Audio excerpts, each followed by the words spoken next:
So if somebody says, you know what, I'm going to start learning Torah. I'm going to go on YouTube and I'm going to go rabbi and see what's going to hit. And first rabbi that hits, I'm going to learn. I'll press play. It's not so easy. Why?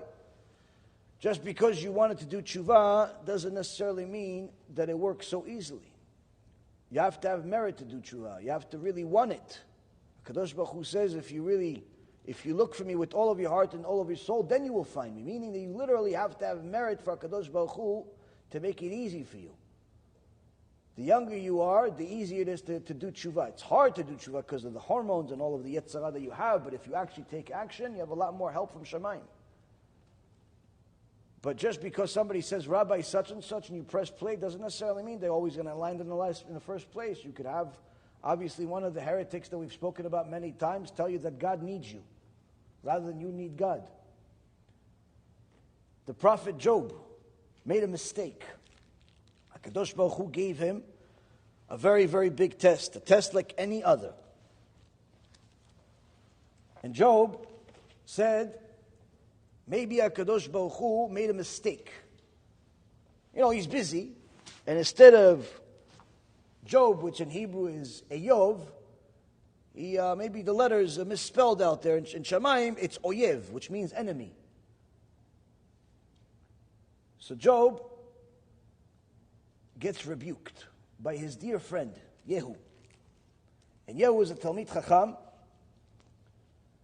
And Yehu tells Job off, according to the Torah, how big his mistake is.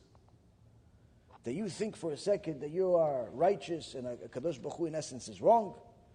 HaKadosh Baruch Hu needs you for something. HaKadosh Baruch Hu benefits from you in some way. Ki amar Eyov tzadakti ve'el esid mishpati, chapter 34, verse 5. Job said, I was righteous and God has taken away my justice. That's what you think, Job? So Yehu says to him, therefore, you men with understanding hearts, listen to me. To do evil is sacrilegious to God and iniquity to the Almighty.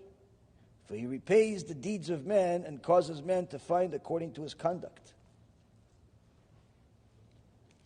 He says that whatever you're dealing with is because you cooked it. HaKadosh Baruch Hu is simply giving you what you cooked. You eat bad food, you'll have a stomachache. Very simple. And for that thought process, that for a moment that you thought that maybe you're righteous and HaKadosh Baruch Hu is wrong, maybe HaKadosh Baruch Hu needs you, know this, in chapter 35, הבית שמיים הוא ראה ושור שחקים גבעו ממך. אם חטאת מה תפעל בו, ורבו פשעיך מה תעשה לו.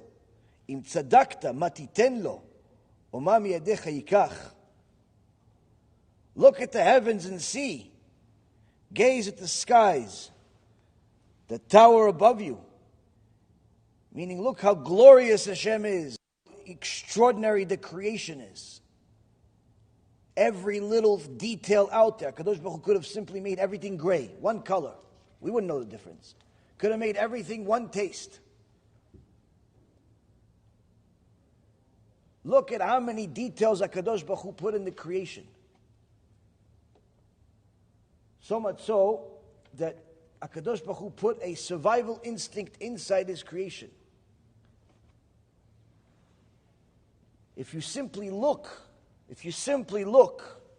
at how glorious the creation is, it becomes very easy to realize not just how glorious Hashem is, but the rest of what Yehu says here. Elihu, not Yehu. Elihu says here, where he says, if your transgressions multiply, if you have sinned, how have you affected him? If your transgressions multiply even, what have you done to him? If you are righteous, what have you given him? And what has he taken from your hand? Meaning, what do you think? That when you sin, you're hurting him? You're lowering him? When you say you're going to sin more, I'm not going to keep Shabbat anymore, and do this for me, I'm not going to keep Shabbat anymore, don't keep Shabbat. Hashem is Hashem with or without you. Before you, after you. Oh, but shouldn't he be good to me if I'm righteous? Im tzadakta matiten lo. If you are righteous, what are you giving him, bichlal? What do you think? You're doing him a favor by keeping Shabbat? You're doing him a favor watching your eyes? Your evil affects you in society. And your righteousness affects you in society. It doesn't affect the Kadosh Baruch Hu whatsoever. To say that a Kadosh Baruch Hu needs anything is 100% apikosut. And countless poskim, countless chachamim throughout the ages discuss this.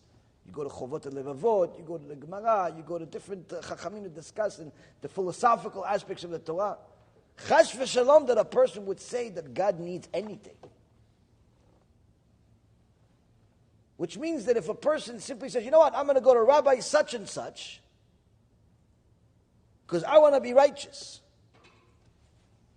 Pray before you go to Rabbi such and such, that this Rabbi such and such doesn't tell you something that's against the Torah.